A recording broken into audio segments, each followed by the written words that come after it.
नमस्कार. आज आपण फुफनगरी या गावामध्ये आलेलो आहोत. तालुका जिल्हा जळगाव. शशिकांत मनोहर पाटील यांच्या शेतामध्ये आज आपण त्यांच्याशी चर्चा करण्यासाठी आलेलो आहोत. शशिकांत पाटील हे जे आहेत हे केळीमध्ये अतिशय उत्कृष्ट काम करतात आणि त्यांना केळीमध्ये नवनवीन प्रयोग, नवनवीन शेतकऱ्यांकडे जाऊन त्यांचे अनुभव जाणून घेण्याचा त्यांना फार छंद आहे आणि त्या छंदातून त्यांच्या शेतामध्ये ते वेगवेगळा प्रयोग असा करत असतात. यावर्षी त्यांनी केळीमध्ये असाच प्रयोग केलेला आहे. या प्रयोगाबद्दल आपण त्यांच्याशी माहिती जाणून घेऊ त्यांची. नमस्कार शशिकांतजी. नमस्कार सर. नमस्कार शशिकांतजी, तुम्ही ह्या केळीमध्ये ह्यावर्षी बदल केला आहे, तर असा नेमका बदल काय केलेला आहे यावर्षी? लागवड सहित बदलून टाकली सर. आपण दरवर्षी 5x6 वरती लागवड करत होतो. अच्छा. नवीन नवीन 2-4 ठिकाणी व्हिजिट केले आपण प्लॉट. असं पाहायला मिळालं की पट्टा पद्धत लावून बघू 7x4 वरती लागवड केलेली आहे आपण. अतिशय उत्कृष्ट अशी केळीची वाढ झालेली आहे. त्याचा पेंधा एकदम व्यवस्थित झालेला आहे. आता त्याची रास किती पडते, उत्पन्न किती येतं त्याच्यावर आपल्याला समजेल. आणि पाण्याचं नियोजन आपण पूर्ण नेटा भीम ठिबकनेच करतो. तुफान बी टाकले आपण आणि रेग्युलर त्यांची जे क्लास 2ची नळी आहे ते बी तुफानच टाकलेली आहे. टाकताना 3 नळ्या टाकल्या आहेत. तुफान मध्ये टाकलेली आहे आपण. आजूबाजूला 1.5 फुटावर 1-2 लिटरवाली त्यांची तुफानची एरीज नळी आहे. हो, एरीज नळी आहे. पाण्याचा फ्लो शेवटपर्यंत एक समान आहे त्यांचा आणि उत्पन्नात कमी खर्चात जास्त उत्पन्न देणारा असं ठिबक आहे ते. त्यामुळे त्या ठिबक व्यवस्थित सिंच शेवटपर्यंत झाड काटून मोकळं होतो माणूस. अच्छा. या ठिकाणी जी तुम्ही ड्रिपलाईन 3 ड्रिपलाईन या ठिकाणी वापरलेल्या आहेत, बरोबर? पूर्वी तुम्ही 3 ड्रिपलाईन वापरत होते कसं? नाही, आम्ही आधी एकच लाईन टाकत होतो. ड्रिपलाईनची एकच लाईन टाकत होतो. ह्या वर्षी केलाय तो प्रयोग आपण. अच्छा, म्हणजे यावर्षी तुम्ही पहिल्यांदा असा प्रयोग केला आहे की सुरुवातीला एक ड्रिपलाईन, हो, आणि त्याच्यानंतर मग पुन्हा अजून साधारणपणे 2 महिने 1.5 महिन्यानंतर डबल नळी टाकली. म्हणजे 1.5 फुटावरती एका बाजूला अजून एक नळी आणि दुसऱ्या बाजूला अजून एक नळी, अशा 3 नळ्या तुम्ही टाकलेल्या. बरं, तिघही ड्रिपलाईनचा डिस्चार्ज सारखा आहे? हो, समान आहे. 2 लिटर आहे. अच्छा, म्हणजे तिघही ड्रिपलाईनचा डिस्चार्ज जो आहे तो 1.25 फुटावरती 2 लिटरचा आहे. बरं. आणि तुम्ही जे मग चालवताना म्हणजे तुम्ही या ठिकाणी सबमेने एकच आहे?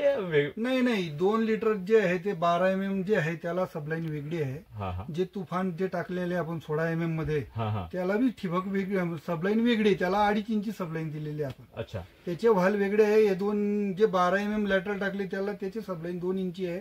त्याचे व्हाल वेगळे आहे. एका टाइमाला तुफान चालवतो, एका टाइमाला हे 12 mm वाली हे चालवतो आपण. अच्छा, म्हणजे 2 टप्प्यामध्ये चालवतात. हो, बरोबर. म्हणजे आजूबाजूच्या 2 नळ्या आहेत ज्या 12 mm च्या आहेत आणि त्याची वेगळी सबमेन आहे. आणि मधली जी ड्रीप लाईन आहे तुफान नावाची जी आहे नेटाफेनची, तर तिची सबमेन तुम्ही वेगळी ठेवली आणि तुम्ही दोघं जे आहेत ते वेगवेगळ्या वेळेस चालवतात. बरोबर. बरं, आता हा प्रयोग करत असताना तुम्हाला सध्या स्थितीला काय फरक जाणवतो आहे वाढीमध्ये? त्याची अनुकूल वाढ झाली, अशी पाहिजे तशी वाढ झालेली आहे.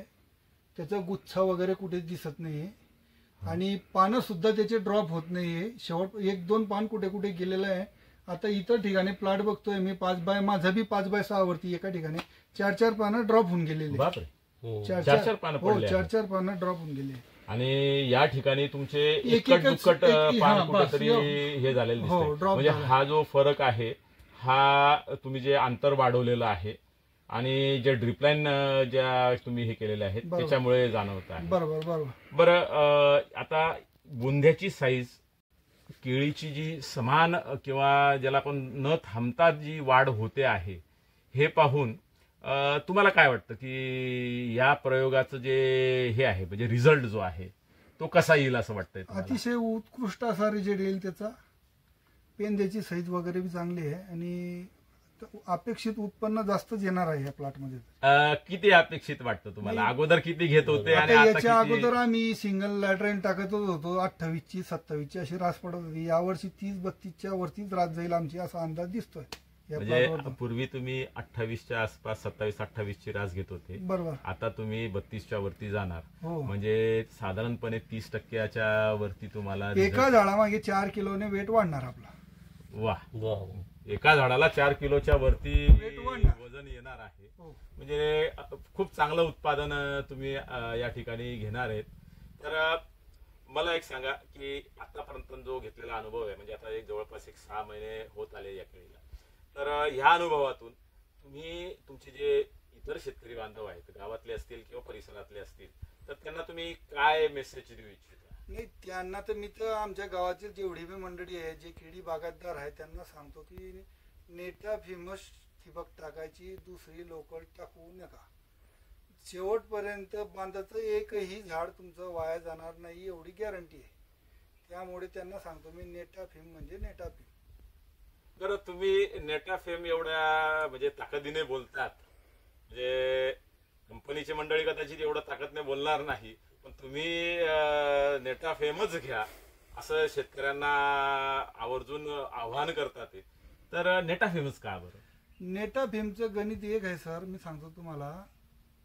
कमी वेळामध्ये जास्त क्षेत्र ओलं करून घेणे. हे लोकल ठिबक टाकल्याने कमी वेळामध्ये कमी क्षेत्र बी ओलं होणे आणि जमिनीत जास्त विष पाजणे आहे. पाणी जास्त दिल्यामुळे जमीन लवकर उतार होते. जेवढं कमी पाणी, जेवढी ताण आहे तेवढं जर माणसाला पाणी दिलं तर त्याला व्यवस्थितच वाटणार आहे. वा वा वा वा, अतिशय छान असे तुमचे विचार आहेत. तुमची निश्चितपणे केळी चांगली येणार याबद्दल निश्चितपणे आम्हालाही खात्री आहे. तुम्हाला असंच यश वर्षानुवर्ष येत राहो अशी सदिच्छा मी व्यक्त या ठिकाणी करतो. नमस्कार. नमस्कार.